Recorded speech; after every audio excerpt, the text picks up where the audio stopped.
Welcome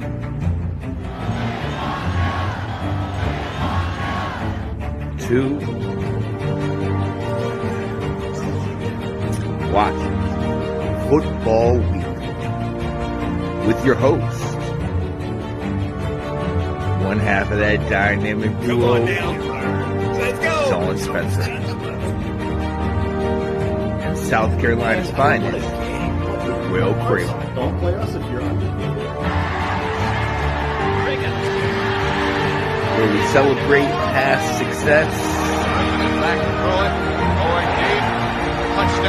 while looking to a bright future. There's a youth movement in Washington, and they're ready to take the reins, led by firefighters. Play aggressive. It's a new day, new dawn, no longer the laughing stock. It's time to take. What is going on, ladies and gentlemen? It is your boy Sean Spencer, one half of that dynamic duo that is Let's Talk Football. It is Wednesday, ladies and gentlemen. It's Wednesday. Happy Hump Day! I'm here with my guy.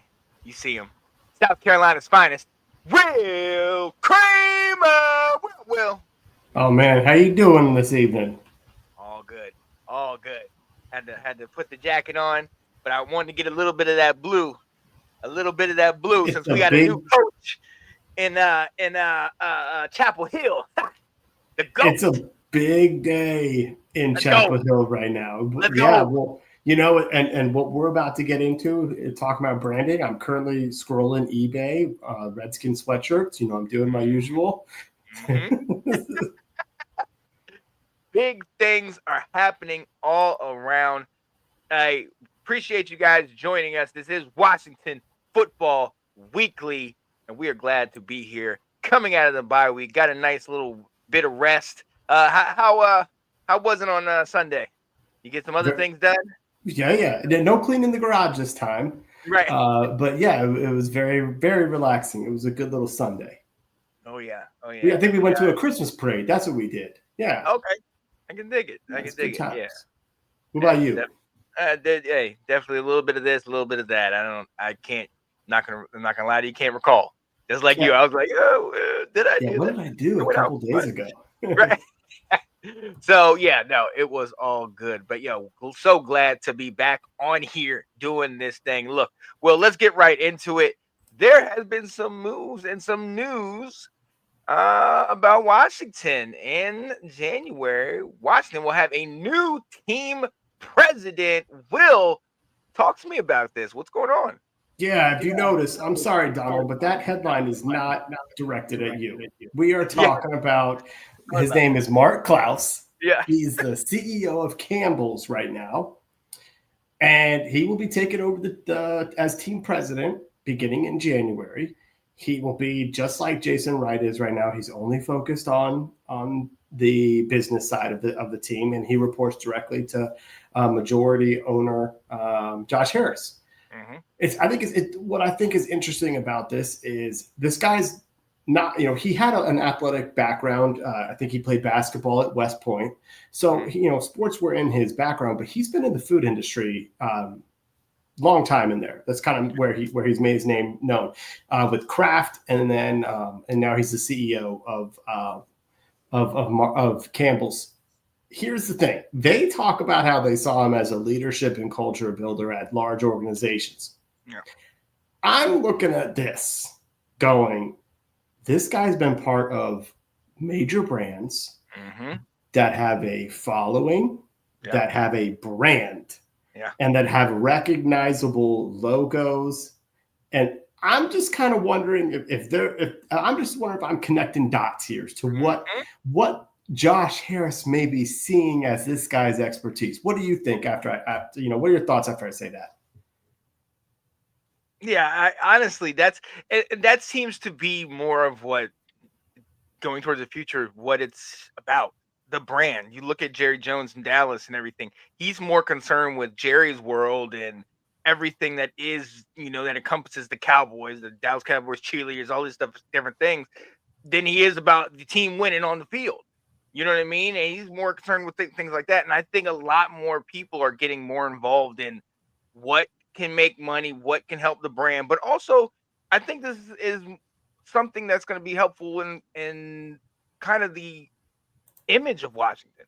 Yeah. I mean, for years, we've had that image of the Dan Snyder and different places and different, entities didn't want to work with us.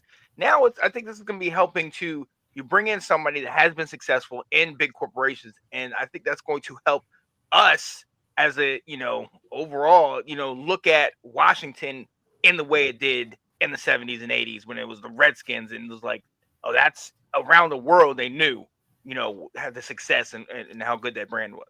Sure. Well, and I kind of look at it. I'm gonna adjust my camera a little bit. I'm going down the rabbit hole of what is like there. I still think there's going to be some rebranding of this franchise, and I'm not going to go right now just yet into renaming all that stuff. But I think it's the idea of this right here. Oh yeah. This is not grabbing people. The name Commanders is not grabbing people, but also just the logos that are associated with it is not really grabbing people. I think they did a great job this offseason of bringing in the burgundy or the yellow pants, the gold pants. They look great with those burgundy jerseys. And I think that was a step in the right direction of kind of fixing the brand a little bit. And I feel like this could be a little bit more of that is, okay, well, what else could we be doing with the Commanders for right now to be making it a little bit more attractive to people? But I am not sold on us going through another renaming process. Mm-hmm. All this has to do with the stadium that we talked about last week. And whenever they finalize a stadium location, it would not surprise me if then they come out with a looking into the future of what they want to do with this franchise. I think by all means, if they could, if the Commanders keep winning and the name, gets accepted, they'd keep it. But if they're kind of noticing that people still just they're not grasping to the name Commanders, it would not surprise me if one of this guy's tasks is going to be starting kind of right now to start coming up with, well, what could we move it to? And, what is working, what is not, and kind of doing a lot of behind the scenes research to not to get the fans involved, but just kind of say, this is what we're going to go towards. Because if you notice, they've said that we're never going back to Redskins. Okay. Right. They've never said anything about the logo coming back in some fashion. They've also, Josh Harris has said, I'm just not thinking about a new team name at this point. He admitted he knows that people don't love it, but he's like, there's a lot of stuff in front of us that's more pressing. He didn't say, I'm not changing the name. So that's kind of what I'm curious about with this guy. Oh yeah. And look, at the end of the day, winning begot any of these things. If you want a new stadium, if you want a new, money, more publicity, more ads and all that nonsense, you win on the field. And that's going to be good. Us making it to the playoffs is definitely going to help in this.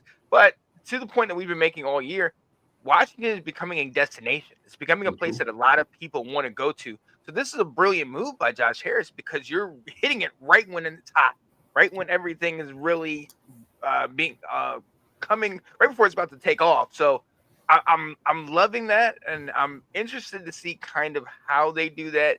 We've heard talks about, obviously bringing back the Native American logo on like certain things and paraphernalia and things like that.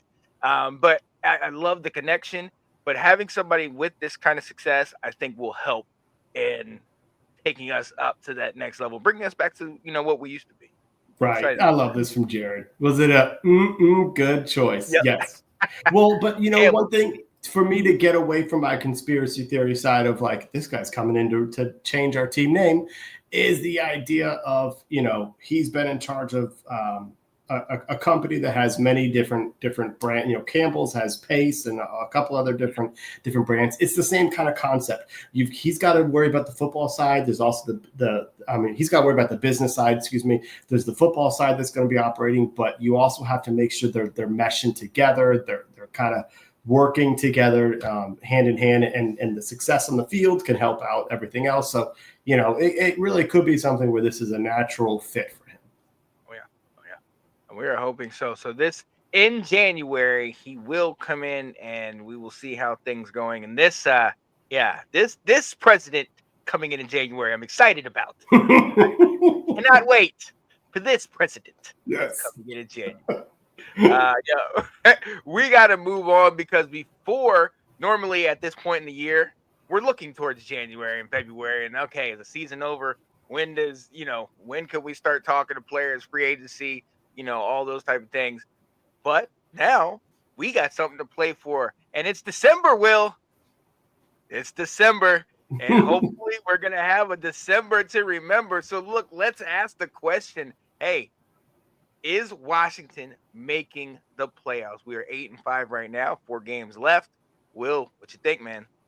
Hey, man, I actually just made it to December to remember. I picked up our new car last week. Yeah. Right. Yep. So I'm living it right now. And yeah, we're going to. I mean, if you look at our next schedule, our next couple games, we're sitting at 8-5. Mm-hmm. Saints, Eagles, Falcons, Cowboys. The Saints, their starting quarterback has a broken left hand, probably not playing this week.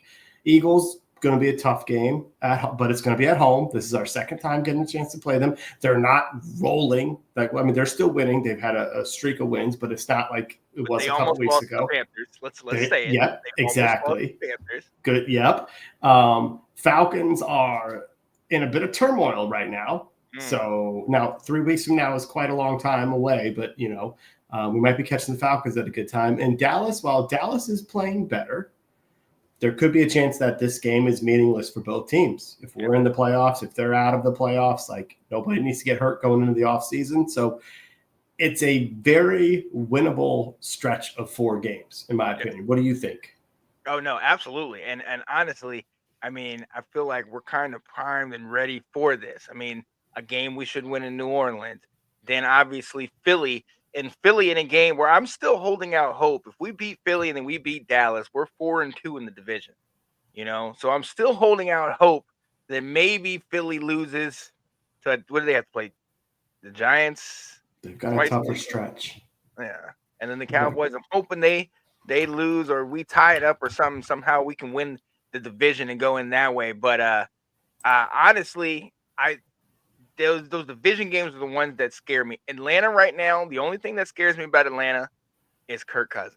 And I'm not saying because of how well he plays, because one thing I know is when Kirk Cousins has a bone to pick with you, he can come after you. Remember the last time he came in with Minnesota? We were up with Heineke. We were up like 17-3 going into the fourth. They get the pick for Harrison Barnes, and then all of a sudden, Kirk Cousins wanted to drive down the field and be Captain Kirk. You like that and all that nonsense. So that's the only thing I'm worried about with them because, they're teetering on being in and out of the playoffs. Here we go. Will Washington make the playoffs? In the words of the wrestler from years ago, yes, yes, yes. Yeah, you're right, absolutely. Yeah, you're talking about, man, you are king of wishful thinking here going after the division, but the Eagles have to play the Steelers, us, Cowboys, and then the Giants. So we've got some division games, which, we just found out a couple weeks ago. Division games, Dallas came in stinking up the joint, and they outplay us. Might be a little bit tougher because they're at 11-2 already, and they would kind of need to collapse. But I think our chances of making the wild card are pretty good. I'm with you. I mean, I'm seeing this. We should go no worse than 2-2 in the next 4 games. With the Saints, I'm already kind of chalking up the Saints as a victory there. Eagles, I have put right down, kind of thinking as a loss. Wait a minute. You're chalking up the Saints? We're playing South Carolina's finest, Spencer Rattler. I heard Spencer in the start. Yeah, not gonna beat us. You're not rooting for the Gamecock? What? No, I'm not rooting for the Gamecock. Not at all. No, not this week. Right. So, right now I still have Philly as a loss, just trying to be realistic, but I'm gonna be jacked up for the game. I hope we will too. I've got us as a win against the Falcons, and right now I have us beating the Cowboys. Because again, I think going into that game, I think it's going to be meaningless for them. You just saw what happened to Overshown. They can't have something like that happen to, CeeDee Lamb. That's the last thing they need. Some of their other guys, they really need to go into the offseason healthy. And so I've got us going 3-1 in the next 4 games. And 11 wins. Holy smoke, Sean. If we get 11 wins, that'd be crazy. Yeah, we didn't see that coming at all. No. But I'm right there with you on that 3-1. Like I honestly, yeah, I just feel like we can get it. But even with Philly, man, like I feel like it's a possibility. Yes, maybe wishful thinking, but I'm excited, man. I'm excited. And you know what? You know what is better is that I can be this excited and I can have some kind of faith in this could possibly happen because of the team we have. Not necessarily all of the pieces, because we're going to talk about some of the pieces that are kind of potentially falling by the wayside, but having JD5, having kind of the coaching staff and everything, it brings back the excitement. Oh, what in the see? Of course, from the couch, somebody wants to call out what they think. Come on, Cowboy. This guy. Oh man. Yeah. Well, and I think we're also in the driving seat when it comes to, getting that wild card.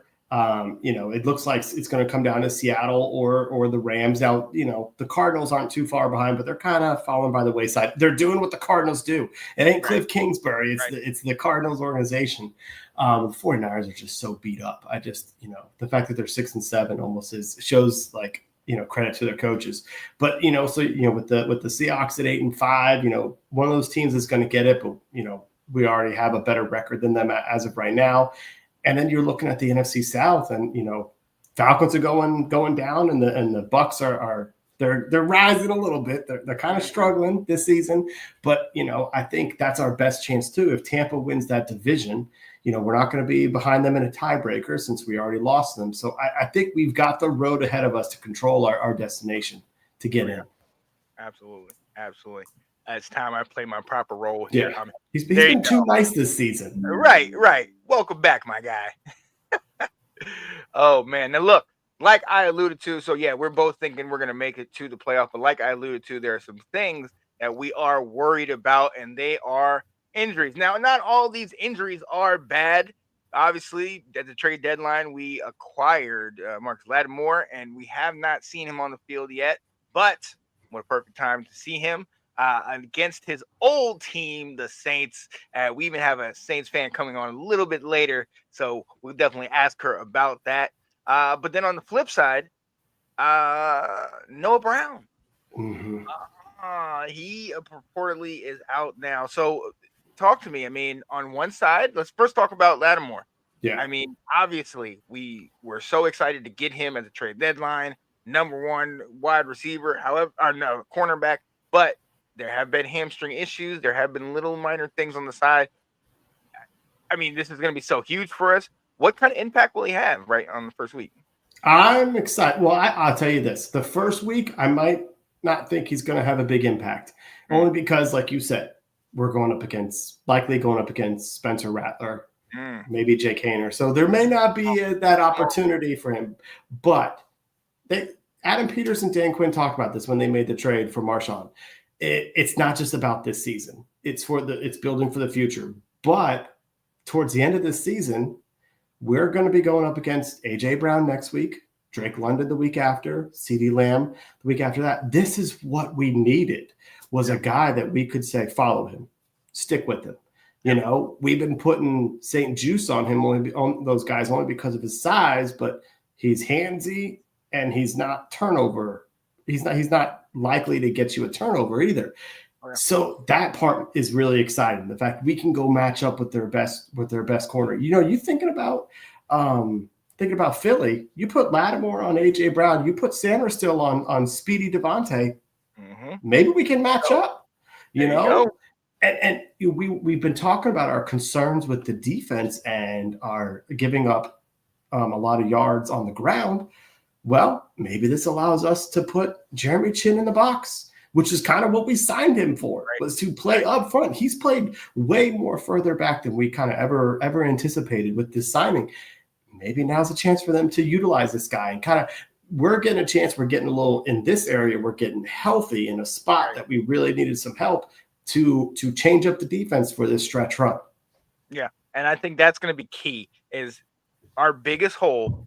It was secondary, and it wasn't just play. It was that we're young. We're really young in the secondary. This bringing in Lattimore, bringing in somebody that's battle tested, that's hungry. We've seen what bringing in Wagner did to those linebackers, and bringing it to the front. Having somebody that's wise, that's older, that can kind of control the whole situation. That's what Lattimore can do. Lattimore sits there and says, I got this guy over here. At the very least, teams are going to sit there and be like, oh, I'm not going to test him. I'm not going to test him. So even if he's not healthy, his ability will be able to disguise that and give us a little bit of time. But also, it allows, he sees things on the field. What's the first thing we said when we saw Lattimore after he first got to practice? Even though he couldn't practice, he was talking to those other guys. Now you have a virtual coach on the field who can sit here and be like, hey, look, this is what they're about to do. Watch for this, and you have that. So, I mean, I think he's going to be a huge, huge help, not only for his play, and even to your point, I think even more for other things that he's able to contribute to the team. So I think that's going to be huge, especially for our secondary. And then on the flip side, in a position that we definitely did not need to lose anybody in, Noah Brown goes down. So, Will, I mean, he was our number 2. What do we do now? It's concerning. Yeah. It really is. I mean, Noah Brown was our number 2 wide receiver. He's our 3rd leading receiver behind Terry and Zach Ertz. And he has consistently been our best intermediary pass catcher. Mm-hmm. He's not burning people deep. He's getting pass interference penalties drawn on him if he goes deep. He's not really doing any of the quick comebacks or sideline catches, all that kind of stuff. But he is getting downfield 15, 20 yards, getting some big chunk plays. That has been helpful. He's a big body, 6'2", 225. He goes over the middle to make contested catches. He became kind of quickly one of Terry's security blankets and someone he really trusted. So losing that is going to be a big concern. And I'm a little worried about what are we going to do about this. We went out and signed KJ Osborne. He's only 6 foot. We've got Luke McCaffrey. He's 6'2", 200. So maybe he could work that role a little bit more. Not as big a guy. You got Diame, who is clearly our fastest player out there. He's kind of been working a role, different, catching his bubble screens and going with it. Does this open up something from him? I'm not exactly sure. I don't know if what Noah's done can be replaced this season. I don't know if we have the parts. What about you? As far as Diame is concerned, you can't run bubble screens all day, okay? If That's you all can't he does. Get a simple slant or wide open in the end zone, I have a problem, okay? I have a problem, okay? The Giants game? Listen. Oh, my God. I have followed this man since he was a sophomore in college. I followed him all throughout North Carolina and then into the pros. And I am not trying to be hard on this man. Like I look back at some of the things I say and I'm like, dang, am I being hard on this guy? No. Okay. Wide open in the end zone. Drop the ball. How many times are you Diame? Come on, my guy. Listen. I mean, look, if he has the speed, he has the tools. That's never been in question. It's the question is, can you consistently, play? Can you consistently contribute? And he's had an issues with that. As far as Luke, I mean, he's young. We're talking. I would love to see him rise up, but this is a glaring hole right now on a place that we already had an issue. Noah Brown came in for us this year and filled a need that we absolutely didn't realize how much we did until we saw what he did. And I mean, that's far beyond the Hail Mary catch and all that. Like, he has been huge for us. So to have him be out right now is it's going to be telling. Thankfully, again, we're playing the Saints, so we have a week hopefully to figure it out. But, especially going into those divisional games and then potentially the playoffs, that's going to be a problem. Yeah, no, I mean, I think you said it really perfectly there. He was fitting a need, and I'm intrigued to see what Luke McCaffrey does. That's the guy I've got my eye on the most. I've heard a lot of reporters talk about how he is open during the game. He's just not getting looks. But I think he's also been open running more in the slot And so now you'd be moving him outside. Now like I said, he is 6'2", so he's a little bit taller, to be able to make that transition. But that doesn't, just because you're 6'2", so is the other guy, means you could run the same routes. It also, Jamison Crowder's coming back. Maybe not this week, but they have opened up his practice window. And DQ said today that they feel like Jamison can help them in the punt return game and as a slot receiver. And you and me, back to the days when we were wearing this R, that's what we remember Jamison at. He was a weapon for Kirk Cousins in the slot, So that kind of gets us excited, and maybe it changes up the way the offense needs to hum.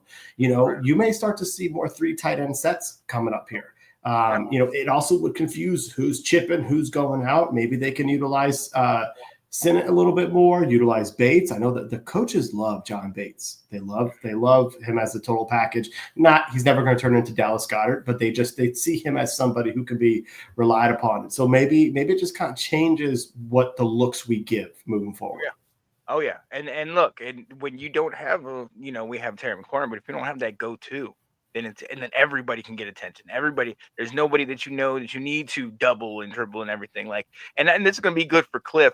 Real quick, I got a shout out. We got people on Facebook watching. Alex Schomburg's in the comments from overseas. My God, thank you for serving us, buddy. Anton Benton, what up, fellas? How you doing, Anton? Yeah, buddy. Nichole, obviously in the comments. Oh yeah. Tanner saying what's up. Misador saying, what's up, gentlemen? We got a bunch of you guys out here. Appreciate you guys being very much here. So. Yeah. Nathan's tuning in. Oh, yeah. Nathan Snell, man, the pre-graduate, my guy. Let's go. Yeah, man. So this is gonna be interesting. Like you said, James Crowder, hopefully we'll get him back soon. But going down the stretch, especially going towards Philly, you start looking at weapons and things. You don't want to try to put everything on JD5, but the running game, obviously Eckler's out for a significant amount of time. Obviously now we'll see how long Noah Brown's out for. Somebody's got to step up. Somebody's got to step up right now. And this is. But you know what I like though, with Dan Quinn, with this team, he kind of fosters that kind of culture where it's like, they all feel compelled to step up. You know what I mean? It's not like everybody's looking around like, oh, I thought he was going to do it. They all kind of come together. And I think that's going to be something key going towards the playoffs for us. I agree. It is that this team really does preach that next man up mentality. Oh, yeah, absolutely. Misador says, I worry that Daniels is second coming of RG3.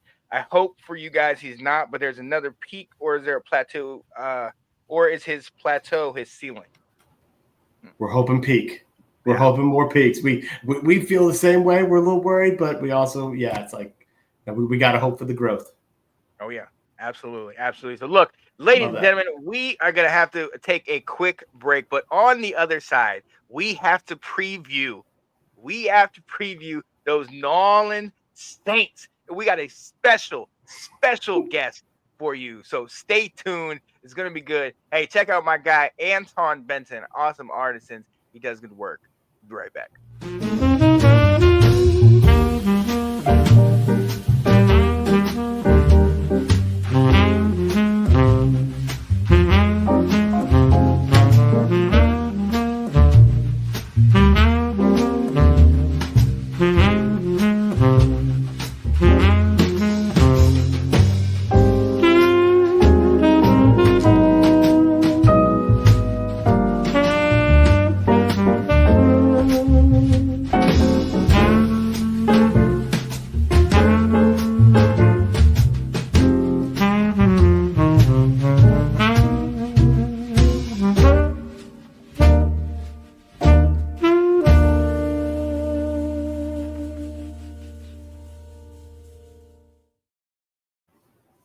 We got to welcome to the show, Nichole Oppenheimer. What up, Nichole? Hi, how's it going? Pretty good. Pretty good. Hi. Yeah. Love that flag in the background. There's plenty of more that came from now. Let's go.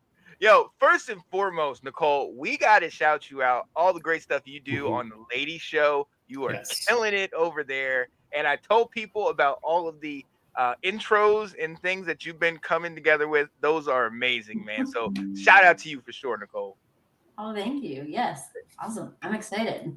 Oh, Yeah, no, I love Thursday nights. You got football on. You guys go on. It's just an opportunity to relax. The week's ending. It's at 8:30, 9 o'clock time. It's a really relaxing time of my week. So I'm like, whoop, it's fun to listen to y'all. Oh, awesome. I'm going to tell my co-hosts, Janae and Delilah and Kate, you hear this? Right. We love it. Hey, so now, Nichole, we got to talk about it. You were recently in the States. You actually went to the home base. You went to the dome. How was your experience? Oh, it was the most amazing thing ever. I will never, ever forget it. Just the vibe and everyone in the city just excited. Number one, also, too, just because we've been on the losing streak for such a long time. And then finally, we were able to pull it off with a win with Rizzy, our first game. So, yeah, he's still on the clock, though. He's still got a lot to prove. It's game 3 against you guys. So, but yeah, it was amazing time. I want to go back there again. So much that they don't show you because I have DAZN. We have DAZN up here in Canada, and they really don't have any ads. Or as soon as it cuts to anything else other than the game, it kind of just goes into their own commercials. So it was great to see that they have cheerleaders that anytime they move the chains, they throw them up in the air. Yep. That's right.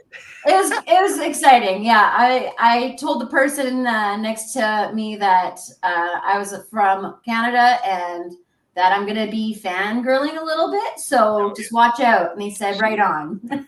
That's Love awesome. Love it. Mm-hmm.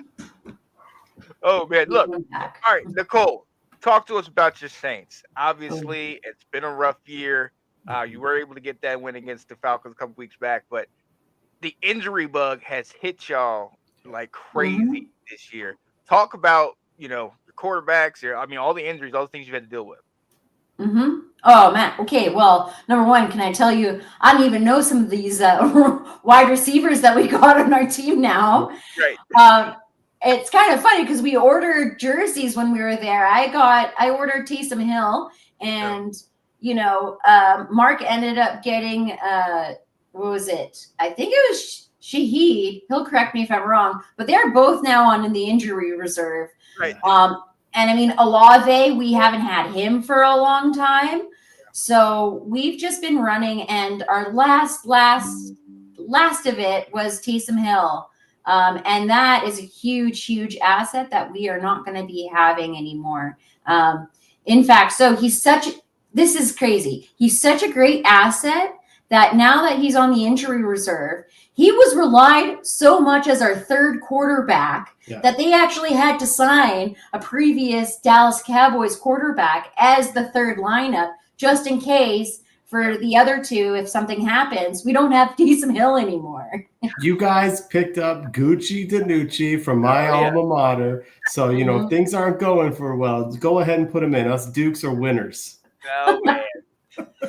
Yeah, so it's been very interesting. It is kind of good to get some other people in the limelight. It seems that we always do this now. This late in the season, we are tagged with a bunch of injuries, but that's how we got Rashid Shaheed was last year. He ended up stepping up, and he's now like a huge part of our offense. So I'm excited to see some of these other guys. We got. Who else do we got? We got some new ones that I haven't even heard of before. Marquez Valdez-Scantling. He's our new wide receiver. Yeah, picked him up off the street. Yeah. So we'll see how we got Wilson Jr. as the other wide receiver. Juwan Johnson, he wasn't even at practice because of foot injury on Wednesday. And same with Alvin Kamara. He was sick on Wednesday, so he didn't show up to practice. So we are on our last leg. Yeah, you are. Teach us about your current interim head coach. I'll be honest, I have not heard of this guy before. What was he coaching before he became the interim head coach? And how is he doing? What are the players listening to him? Okay, so Rizzy, we got him in 2019, and we signed him he was pretty good for the most part of it. He was on special teams, and then in 2022 he got assigned to assistant head coach, but he still kept on with his special teams duties. So he is around that special teams duties. And I don't know if you guys saw that blow up where even Alvin Kamara had to go in between him and the rookie, the special teams rookie, Hayball or starts with an H. Hayball, yeah. Okay. He was the punter just after the Giants ended up receiving it and then scoring a touchdown. I mean, mind you, there's 20 other people on the field, and he was freaking out at Hayball so much that, Alvin Kamara's like, hey, we're on TV. So I see it that he is really wanting it. Like, he's very vocal, way more vocal than maybe Dennis Allen. And he's passionate, and I think his name's on the line, and he wants this job, and that's why he kind of freaked out. Okay. I don't know. So far, we've been winning. What can I say, right? Yeah. Do you think he has a chance to stick around, or do you think they want to hire from outside? I would like it if he did stick around because, if special teams consisted of maybe a little bit of Taysom Hill, and I think that he could take the job as long as he's not as much freaking out. I think he needs a PR team. Okay. Yeah. But I think he can stay. I would rather it come within the foundation a little bit more so than always shopping around. Sometimes nowadays everyone's shopping, and I just think that we just really gotta sign and deal with what we got. Yeah. Give him a shot. Yeah. And see, this is what so obviously we look at the record and we could say, oh, okay, we should win this game. Like we're pretty good this year. We feel good about ourselves. But the fact that you have this guy, this interim guy, we saw it with Antonio Pierce last year. When you have the interim guy, the players seem to gravitate towards him. They come around, they root for this guy, and then they start winning. And they win games they probably shouldn't win. And it's like, well, they got all these injuries. What's going on? But they just they have something to play for. So what is the vibe now in New Orleans? Obviously, it's been a rough season, but to have the wins that you've had recently, and it's like, okay, we're not going to the playoffs, but we still we're playing. I mean, it still kind of feels good. Oh yeah, there's other people in there. I mean, Breezy, he just got announced as NFC Player of the Week, and he literally got us, I think, the win against the Giants in not having it tied go overtime. Like that's phenomenal. So I think there are some people that want to get that bag and get the career highs for next year, but I definitely don't think we're in a playoff spot. I honestly, I don't want to give you guys the win, but I see Jaden Daniels and I see what you guys are doing over there, and you guys are looking a lot better than we are for right now. So, you said want to get that bag, and that makes me think about a guy that you have on your team that we drafted thinking he was going to be our franchise savior a couple of years ago, and that is in Chase Young. And now I believe last week he was given the game ball as having some of the biggest impact on the game. He might have had 3 or 4 QB pressures. I think he got a sack. How is he doing for you guys? Is he making a big impact, or is he being the me type of player that we found him to be in Washington? I mean, that is pretty good. I mean, I think he has been pretty good overall. I mean, that he's worked with the team pretty good. And I think honestly, because I'm trying to think and remember what. Oh yes, he's in defense, the RDE. Yes. But yeah, so I think he has been doing pretty good because with Cam Jordan and we got some other Demario Davis, they are getting in their 10-year linear with the team. So we do need some of the younger guys to start pulling up and learning from the best. And I think he's fit in really, really well. I mean, I do have to say that I think offense we have more an issue with than defense. Okay. I can dig it. Well, look, all right, we got to move on. What we do on this show, and I should have asked you this before. Nichole, do you have a set of keys around you? I got a drawer That'll Perfect. work. Knob. That'll work. All right. We have our segment where we call Keys to Victory. And this is where we go around and give 2 keys, one each, about what we think will help our team win on this week. So, Nichole, what is one of your keys to victory on this weekend?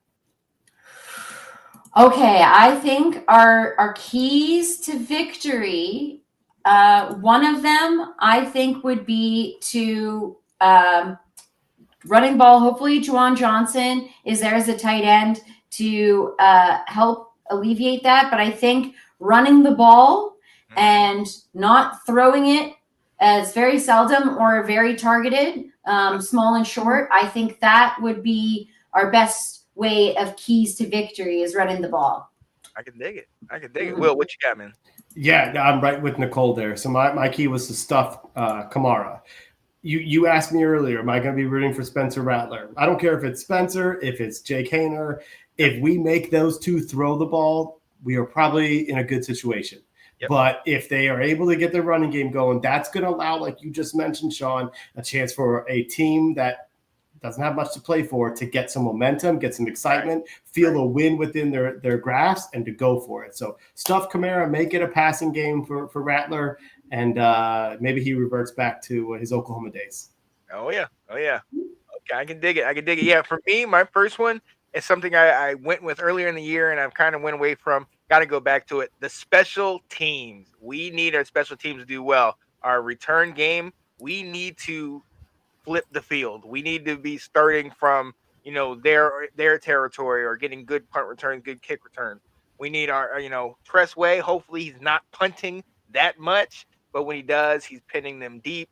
And then we are worried about our kicking situation. We don't know if Zane will be able to do it. Obviously, Cyber's out. So we got to get kicks, or we got to be efficient on the kicks. I don't know how we're going to do it. But so our special teams has got to play a big role in this ball game. All right, Nichole, what is your last key to victory? My last key to victory is help me, Obi Spencer Rattler. You're my only hope right now. I mean, I'm just gonna have to give it to putting all of our eggs in our basket for the quarterback, Spencer Rattler, and A, that he doesn't get hurt, and B, that his muscles are in as great condition, and that's not Photoshop. Yeah. No, it's not. It's not. Yeah. He's a stud. Well, the fans are excited for Rattler a little bit. Like, obviously, they don't want to see Carr go down, but there's been a lot of excitement. It's kind of similar to what we had the year before with the 5th round pick of the fans saying, we want to see what this guy can do. So there's an opportunity here. You got to see is he something you can build around, Mm-hmm. Yeah. We can. So, I want. Yeah. So my second key is going to be to pound the rock to tire out your D-line. If you look at your D-line, you mentioned the guy before, Brian Breezy, 7.5 sacks. Carl Granderson, 4.5 sacks. Chase Young, 3.5 sacks. That's the key to your defense right there, is your defensive line. So if we are able to pound the ball, they're going to stay out there longer. They're going to get tired, and that's going to open up more for us in the passing game. Oh, yeah. Absolutely. And my final key, Lattimore, the secret weapon. The guy that we got from you guys at the trade deadline, I need him to, even if he doesn't dominate and get interceptions, just shut down one side of the field and let the rest of our defense take over in the rest and kind of do what we need to do. This is the first game back, and we need to know if we're getting a lemon or if we're getting an actual dominant corner that we hope we got when we put in the trade. So, yeah, I'm hoping that is what we're going to do. All right, one more thing, Nichole, before we leave. We got to give our score predictions. I know, I'm sorry. Oh, no. Nichole, what do you think the score is going to be? I'm you know what? I'm going to give it to them. I'm going to say Spencer Rattler is going to rattle you guys' brains and be like, how did he do that with maybe I'm going to say maybe a 28-20.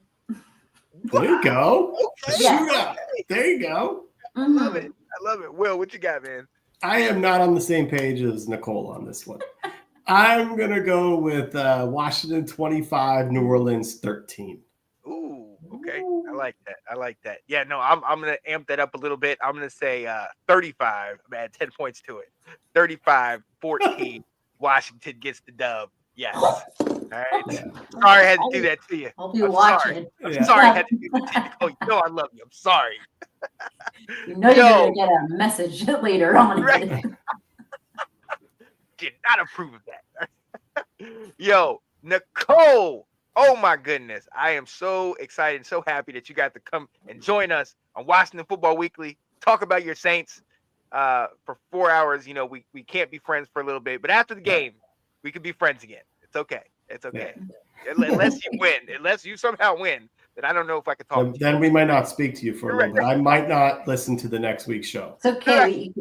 You can always text to write or speech to text. Oh man, Nichole, thank you so much for joining us, and we look forward to seeing you on the Ladies Takeover show, which is next week, not tomorrow, right? Mm-hmm. You got it. Perfect. All right, Nichole, we'll see you later. Have a good night. Yes. Have a good one, guys. Bye. Yeah, buddy. Shout out to Nichole Oppenheimer joining us on our show. She is one of the hosts to Let's Talk Football Ladies Takeover, which is Thursday night at 8 p.m. on Facebook, on YouTube. We'll definitely get those links out. So, Will, we are good to go. But before we go, got some news. Will, we're on Spotify. We're on Twitter. Mm-hmm. And we're starting to link up with some people, man. What can we talk about right now, man? Yeah. Well, we've changed the Twitter handle right there. Wash FB Weekly. Made it a little bit easier for us to say. So you and I got to get used to saying that a little bit more. But we are now part of the Fan First Sports Network. We're one of their commanders pods, and it's just like the Let's Talk Football community. It's a group of fans who are knowledgeable, who are passionate about their teams, can kind of help each other learn a little bit more about it. Just like we had Nichole teach us a little bit about the Saints. It's another great network to be a part of that we are very fortunate to be with, and I'm really excited for 2025, man.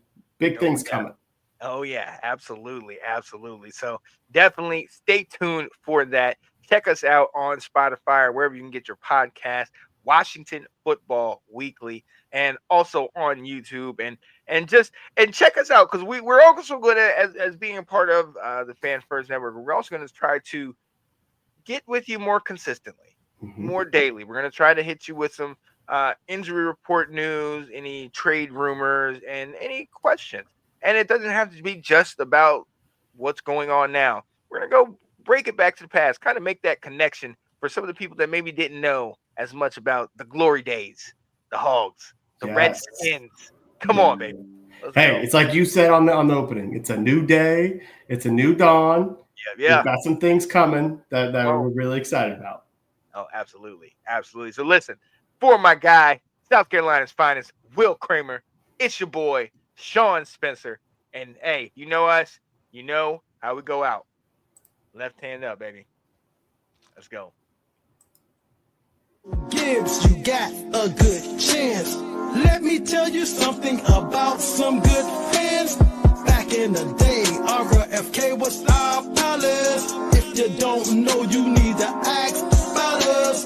Think we're gonna lose? Well, I can't believe you doubt us. Had the whole crowd screaming out, "We want that!"